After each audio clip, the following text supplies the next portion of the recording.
While our government now figures this out bilaterally, what is it that we can do at home as far as some of the most critical sectors are concerned? Mitali, firstly your take, then I'll come into all the other guests as well.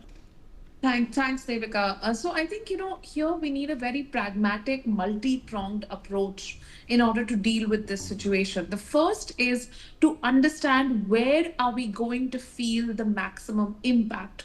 As we've seen, this impact is not going to be uniformly spread across the economy, but is going to be felt in some sectors and some clusters much more than others. So, for example, there is a shrimp cluster in Andhra Pradesh, which is responsible for nearly 80% of the exports that are going out from the country to the US. So, that particular cluster is one that will require immediate support, immediate social protection, maybe some working capital loans that may have to be extended, to the entrepreneurs in that sector. So, I think first step is immediate relief to the persons and to the entrepreneurs, the traders who are going to be staring at immediate losses. The second thing is to support our manufacturers and traders in negotiating with suppliers. So I had a conversation with the Textile Confederation, and they were mentioning to me that a lot of the suppliers for in the textile sector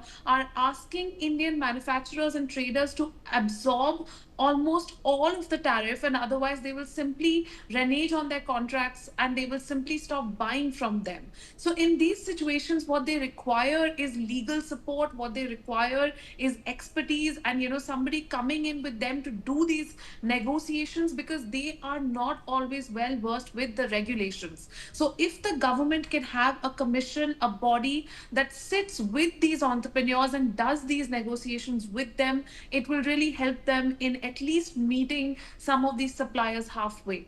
And the third point is about, of course, our domestic market. If we can sort of reroute a lot of this into our domestic market, the GST regime changes are coming in, the festive season is coming up. We know that the demand will be higher right now.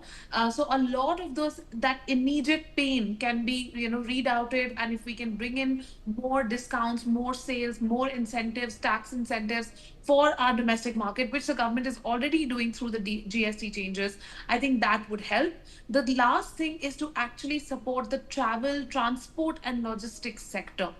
This one sector accounts for almost 30% of the export cost when it comes to any trader. So if we can start to work on the logistics sector and bring down the prices of logistics, of transport, again the government can do that through transport on railways, through transport by ship, by sea. That will also help the traders in meeting these short term cost pressures.